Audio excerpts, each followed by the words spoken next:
Hola chicas, ¿qué tal? Bienvenidas a otra sesión de su materia de psicopedagogía.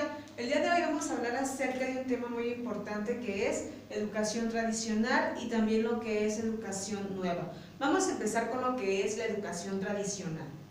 Bueno, la educación tradicional es conocida como un modelo de transmisión. La enseñanza es un verdadero arte y el profesor un artesano. ¿Cómo podemos descifrar o detallar esta frase que dice aquí? Que la enseñanza es un arte y el profesor es un artesano. Bueno, chicas, los profesores tenemos esta profesión es para poder guiar hacia los alumnos. Por ejemplo, el moldear esa conducta, ese conocimiento que tienen los alumnos para algo positivo. Entonces podemos definir, como menciona aquí, que la enseñanza es un arte y el profesor es el artesano, en el cual nosotros nos encargamos de moldear esos pensamientos que ustedes como alumnos tienen, que a lo mejor nos encarguemos de que vayan más allá de lo que ustedes piensan que son las cosas y que vean más allá de esa imagen que ustedes tienen, chicos. Entonces, ¿cuál es la función de esa educación tradicional? Explicar conocimientos enfocándose en la memorización del alumno. En lo que era la educación tradicional, chicas, se manejaba lo que es la memorización. Sabemos que no del todo es lo correcto. Muchas veces, y lo hemos hecho, memorizamos para poder pasar un examen. Nos aprendemos de memoria las respuestas o las preguntas. De memoria, repasamos. Pero ¿qué es lo que pasa? Muchas veces, antes de hacer ese examen por los nervios, se nos olvida todo. Esa es una de las consecuencias de la memorización. Pero viene lo otro, que a lo mejor haces tu examen, memorizaste todo, lo que son preguntas y respuestas, pero cuando sales de hacer ese examen, terminas, entregas, ¿qué es lo que pasa? ¡Pum! Se te olvida todo. Entonces realmente ya no adquiriste ese aprendizaje significativo, es decir, que lo vaya a perdurar durante largo tiempo. ¿Por qué? Porque solamente memorizaste, aprendiste para poder realizar un examen. ¿Okay? Entonces, en la educación tradicional, pues era lo que se buscaba, la memorización. Solamente era memorización y que no los alumnos pudieran razonar o construir su propio conocimiento. El estudiante es visto como una página en blanco que hay que llenar. Bueno, en la educación tradicional el profesor tenía que dar ese tema, así sea de 5, 6, 7 hojas, las cuales los alumnos tenían que memorizar. Por eso menciona que es una página en blanco en el cual el profesor iba a llegar con toda esa información que el alumno tenía que aprenderse, y para poder llenar esa hoja en blanco en la que se puede hacer una gran comparación al alumno.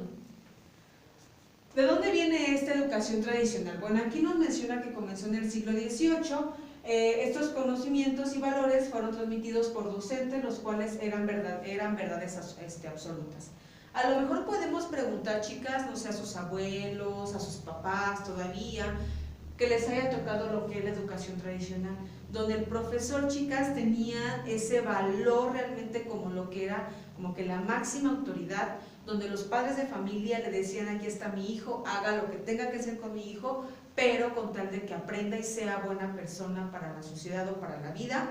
Entonces, todo lo que el profesor decía, como lo menciona aquí, eran verdades absolutas. Todo era verdadero, todo hacía lo mejor los alumnos vieran de otra manera las cosas o tuvieran otra idea. No, tenía que ser lo que el profesor decía, porque era la máxima autoridad. Y como les comentaba, pueden preguntarle a sus papás, a sus abuelos, cómo era esa educación, cómo era la educación antes dentro de un salón de clases. Inclusive los profesores tenían esa autoridad de lastimar o dar esos castigos fuertes hacia los alumnos para que aprendieran a que ellos eran la máxima autoridad y que dentro del salón de clases se hacía lo que el profesor decía. ¿En qué consiste esta educación tradicional? Bueno, se centra en la calificación de resultado, es decir, no voy a ver o no se veía si realmente los alumnos aprendían, no era lo que iba a calificar, sino que si memorizaba, sacó 10, excelente, con eso. Pero realmente no veíamos si realmente se aprendía de manera correcta o ese aprendizaje se le dejaba o se quedaba en los alumnos de manera a lo que es largo plazo. No se veía eso, sino que solamente tomaban en cuenta una calificación. Sabemos que la calificación no te va a definir si eres una persona inteligente o no tan inteligente, chicos, pero sabemos que lo que son las calificaciones es como que un pase a decir, tiene buenas calificaciones, sí, acéptenlo. Muchas veces en las escuelas así pasa, que a lo mejor no pasaste el examen, pero llevas buenas calificaciones, bueno, que te dan el lugar. Y si no, pues ni modo, la siguiente vez que hagas tu examen. Entonces, aquí lo que realizaban era que la calificación, para ellos era mucho lo que decían, si aprendían o no los alumnos. La relación profesor-alumno era autoritaria.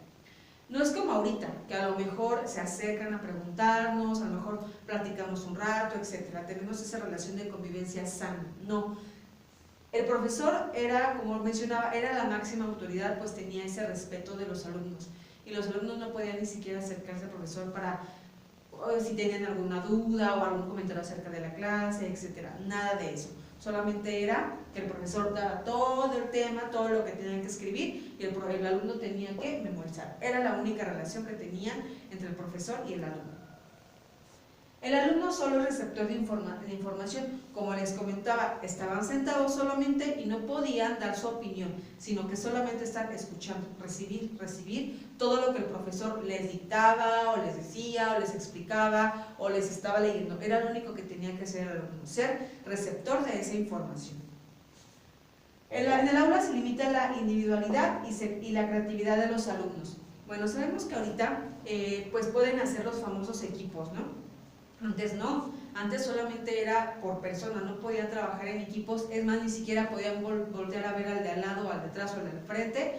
¿Por qué? Porque el profesor ya llegaba y les daba un golpe o les daba un castigo, etc. Entonces, solamente era la personita para trabajar, 0 equipos. La creatividad estaba limitada porque, como les comentaba, los alumnos no podían opinar acerca de ese tema y decir, bueno, a lo mejor lo podemos hacer de esta manera, o yo pienso que es esto. No, el profesor decía lo que era lo correcto para él, las verdades absolutas, y el alumno solamente era receptor de ese conocimiento. Son sujetos pasivos, inseguros y de poco interés hacia el aprendizaje. A consecuencia de que el profesor solamente tenía esa razón y era esa relación muy autoritaria, pues obviamente los alumnos, aquí lo mencionan como sujetos, pues eran pasivos, solamente estaban sentados escuchando y anotando. Se creó esa inseguridad. ¿Por qué? Porque obviamente ellos, al querer opinar, pues tenían ese temor de que pues hubiera un castigo de por medio, y al final de cuentas pues no había un interés en ese aprendizaje, en decir, yo aprendí el día de hoy esto, o profesor, yo tengo una duda acerca de este tema. ¿Por qué? Porque era limitado y no lo podían hacer. Y magistrocentrismo, en el cual el profesor era el centro de atención, era el pilar y tenía que obedecer e imitar lo que el profesor decía. Así el profesor a lo mejor decía, chicos, el pizarrón es color negro, y los alumnos lo vieran de color blanco, pues el pizarrón era negro porque el profesor decía que era negro. Y como era la máxima autoridad, pues tenían que obedecer e imitar lo que el profesor hacía o decía. Entonces, chicas, bueno, por medio de lo que era educación tradicional se llevaba también lo que eran los castigos, como les comentaba, los golpes. Como igual les decía que a lo mejor podían preguntarle a sus abuelos, a sus papás, si les tocó eso de que el profesor les aventaba el gis, el borrador, el reglazo o la vara, porque ellos tenían ese permiso de pegarle a los alumnos si no realmente no hacían caso. Bien, hay un dicho que dice que con sangre la letra con sangre entra. Entonces, obviamente por medio de castigos y de golpes los alumnos iban a aprender, cosa que obviamente pues no es lo correcto. Pero obviamente después de que entró ya lo que son los derechos humanos, pues todo esto se tuvo que eliminar porque no estaba permitido que un profesor maltratara o castigara de manera cruel a los alumnos. ¿Okay? Entonces, chicas, la educación tradicional, pues como les comentaba, el alumno solamente era receptor de esa información, lo limitaban a su creatividad, a esa imaginación, y tenía que hacer caso realmente a todo lo que el profesor decía, y lo que se consideraba, como les comentaba, era una hoja en blanco, en la cual el profesor tenía ese deber de llenar esa hoja en blanco con toda esa información, esos conocimientos que el profesor les iba a transmitir. Así el profesor estuviera equivocado o no, él tenía la razón y era el pilar y el centro de atención dentro de los alumnos. Bueno, chicas, en el siguiente video voy a explicar acerca de lo que es la educación nueva. No se vayan.